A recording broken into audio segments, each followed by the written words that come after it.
अब यहां पर सबसे बड़ी बात है, और मैं एक बहुत फार फेच्ड थॉट पे बात कर रहा हूं जी, जो कि प्रैक्टिकल नहीं है, मैं जानता हूं, लेकिन फिर भी मैं आपसे ये लिबर्टी ले रहा हूं। इस युद्ध को अगर कोई मैनेज कर सकता है तो कल रिपोर्ट्स ही आ रही हैं, और आज आप सोचिए चाइना का सोशल मीडिया प्रोपेगेंडा कैसे काम कर रहा है। मनीष, बी विद मी, आप मेरे साथ हैं स्क्रीन पर, मनीष लाइव इस वक्त।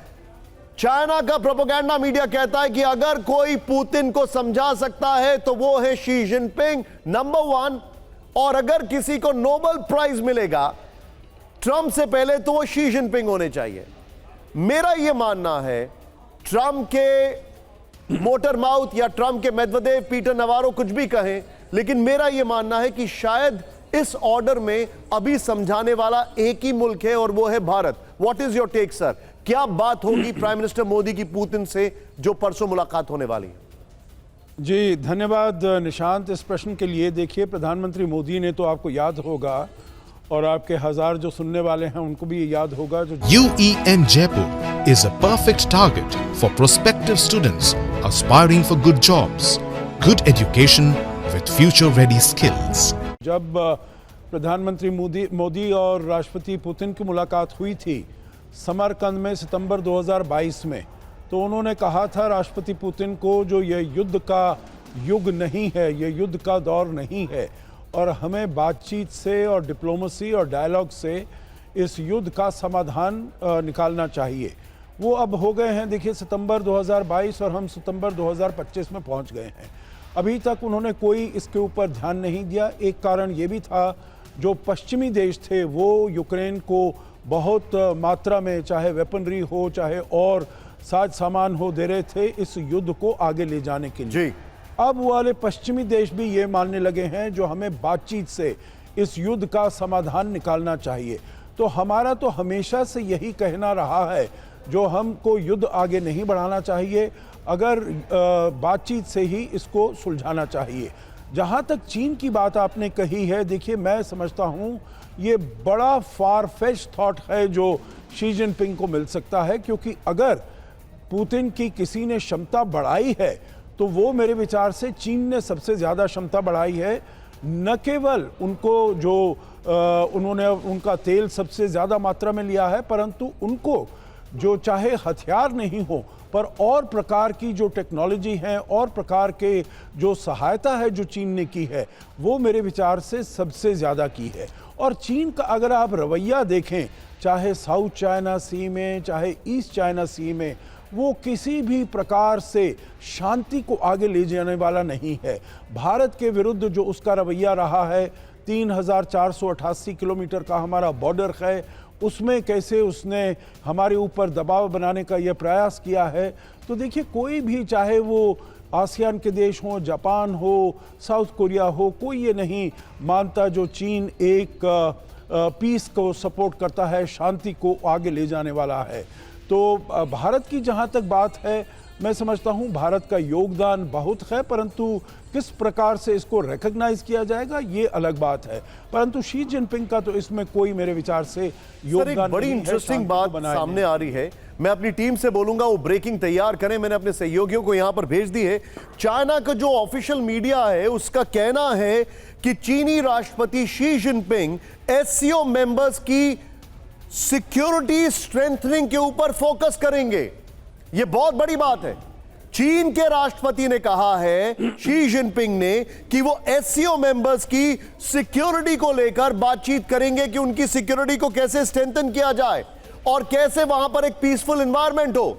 यह बहुत बड़ी बात है जो कि मैं अभी बता रहा हूं। लेकिन उससे पहले जरा प्राइम मिनिस्टर मोदी के जरा सारी तस्वीरें देख लीजिए, और उसके बाद उन विंडोज में से मैं हटूंगा और मनीष आएंगे और वो आपको बताएंगे कि यह दौरा कितना अलग होगा। यह देखिए, सारी तस्वीरें देखिए अब आपके सामने। आज की तस्वीर आपके सामने है, बीजिंग की तस्वीर। मैं चाहूंगा इसका टेक्स्ट भी दीजिए मुझे यहां पर। यह देखिए, मई 2015 बीजिंग, सितंबर 2016 हांगजू, फिर शियामिन, ये आपको नीचे दिखाई दे रहा है 2017, अप्रैल 2018 आपको ये देखे नीचे, अप्रैल 2018 वुहान, और किंगदाओ ये है जून 2018। मैं चाहूंगा मेरी जगह मनीष को लेकर आइए। मनीष, इन सारे दौरों से कितना अलग होगा ये वाला प्राइम मिनिस्टर का दौरा, जरा बताइए।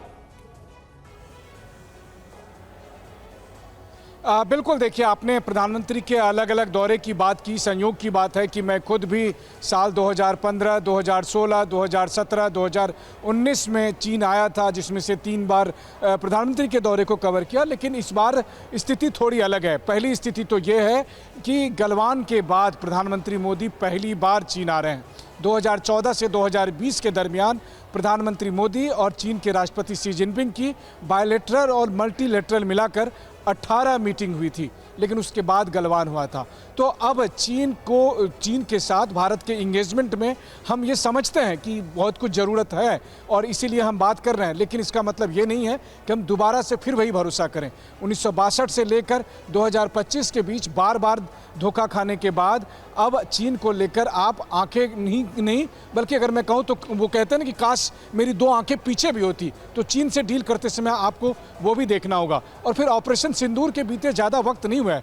3 महीने पहले जिस तरीके से चीन की भूमिका सामने आई थी पाकिस्तानी एयरफोर्स को मदद देने को लेकर, भारत को वो भी पता है।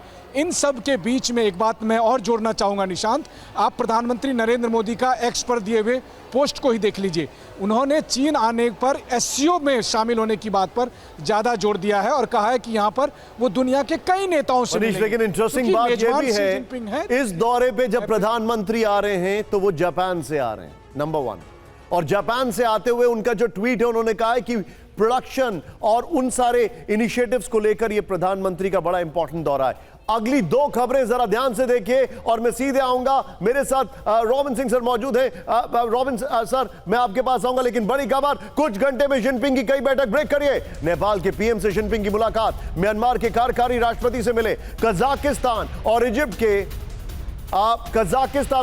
के राष्ट्राध्यक्षों से मिले हैं। ये बड़ी खबर मैं दिखा रहा हूं, वो पीएम नहीं है, जरा करेक्ट करिए उसको। यहां पर कजाकिस्तान के राष्ट्रपति से भी मिले हैं और इजिप्ट के राष्ट्रपति से भी मिले हैं। ये देखिए जरा, ये इस सब के बीच में एक और बड़ी खबर, एससीओ समिट से पहले जिनपिंग की नॉन स्टॉप बैठक। जिनपिंग से मिले कंबोडिया के पीएम हुन मानेट, शी जिनपिंग से मिले यूएन महासचिव एंटोनियो गुटेरेस, जिनपिंग से मिले कजाकिस्तान के राष्ट्रपति तोकाएव, नेपाल के पीएम केपी शर्मा ओली से भी मिले जिनपिंग, म्यांमार के कार्यवाहक राष्ट्रपति मिनांग से भी मुलाकात हुई है। मैं चाहूंगा सीधे यही वाली ब्रेकिंग रखिए और सीधे चलिए रॉबिन सर के पास। रॉबिन सर, बड़ी इंटरेस्टिंग बात है, शी जिनपिंग पूरी ताकत दिखा रहे हैं और इसका सबसे बड़ा एग्जाम्पल है कि इसके बाद उनकी एक बहुत बड़ी आर्मी परेड है, ठीक है, ओकेजन कोई भी हो, और उसमें ये सारे राष्ट्राध्यक्ष आने वाले हैं। मैसेजिंग की अगर बात की जाए, क्या यह सुपरफिशियल मैसेजिंग पर्याप्त है? क्या चाइना एससीओ में एक लीड रोल दे सकता है जहां पर वो सभी देशों की मदद करे और सबको रिप्रेजेंट कर पाए? क्या ये सब दिखाई देता है या ये सब सिर्फ किताबी बातें हैं? नहीं, असलियत है। चाइना जो भी हो, एससीओ में कॉन्ट्रडिक्शंस हैं आपस में बड़ी सारी इन देशों के जो हैं, बट चाइना इसको लीड कर रहा है, चाइना इसको शेप कर रहा है, इसका एजेंडा शेप कर रहा है। शी जिनपिंग कहता है कि उनकी foreign policy is based on 5 principles of coexistence. वो उसको बार बार रीइंफोर्स कर रहे हैं। मैं अभी 1 महीने पहले गया था, एससीओ की समिट थी, मीडिया एंड थिंक टैंक्स, 250-300 लोग आए हुए थे इन सारी कंट्री से, और जिस हिसाब से चाइना अपनी कल्चर और ये थॉट पीसफुल कोएग्जिस्टेंस को अलग अलग तरीके से नैरेटिव बना रहा है, ये मेजर है। अभी बाय द वे मैं फिर से जा रहा हूं, 3 तारीख को वो summit, media and think tanks to review leaders का आउटकम, राइट? तो चाइना बहुत ही स्ट्रेटेजिक तरीके से अपनी पोजीशनिंग कर रहा है इन 5 प्रिंसिपल्स की। बाय द वे ये वही 5 प्रिंसिपल्स है जिनको हम पंचशील कहते हैं, जो चाओ वन लाइन ने नेहरू को दिए थे। सर्च लोगों को बेहतर पता होगा, एग्जैक्ट वो हैं। 1 सेकेंडली, आपने इंटरेस्टिंग बात कही कि 2 दिन बाद जो परेड है, उस परेड का टॉपिक क्या है? Victory against fascism. कि Japan fascist, second world war में चाइना को अटैक किया था, चाइना ने उनको रिपेल किया, तो चाइना उस परेड में अपनी मिलिट्री माइट, अपनी सुपर पावर स्टेटस भी दिखा रहा है। इस समय एससीओ में जो हो रहा है, डेफिनेटली इत्तेफाक है कि चाइना इस साल होस्ट है, जैसे पहले बात हो रही थी, और इत्तेफाक है कि इस वक्त में हो रहा है जब पूरी दुनिया का वर्ल्ड ऑर्डर अंडर रिकंस्ट्रक्शन है। चाइना पूरा प्रयास कर रहा है जितनी ऑप्टिक्स, जितनी ऑप्टोपॉलिटिक्स, ऑप्टिक्स विद जियोपॉलिटिक्स प्रोजेक्ट कर सके दुनिया में, कि एक ऑल्टरनेटिव ऑर्डर नहीं कहो तो ऑल्टरनेटिव ग्रुपिंग, ऑल्टरनेटिव आवाज, कि चाइना का एक ऑल्टरनेटिव मॉडल है जो कि स्टेबल है, प्रिडिक्टेबल है और कोएग्जिस्टेंस के मुद्दों पे चलता है एज पर चाइना। असलियत के ऑन द ग्राउंड अलग बात है। क्विकली एक चीज और, इसी महीने बाय द वे सितंबर में यूएन की मीटिंग्स भी होनी है 20 या 23 को I think. First day first show Donald Trump अपनी स्पीच देगा, पहली बार वर्ल्ड गैदरिंग को, सब लीडर्स को। आप देखिएगा जो ट्रंप की स्पीच उस दिन आएगी, वो एससीओ से जो मैसेज निकलेंगे ना, उनको काउंटर करते हुए अपना उसका वर्ल्ड विजन, उसकी थ्रेट्स, किस तरह का ऑर्डर वो देखता है। तो ये सितंबर का महीना बहुत ही इंटरेस्टिंग और बियॉन्ड सुपरफिशियलिटी है, इसमें रियली बदलाव आ रहे हैं। भारत चाइना के भी इंच बाय इंच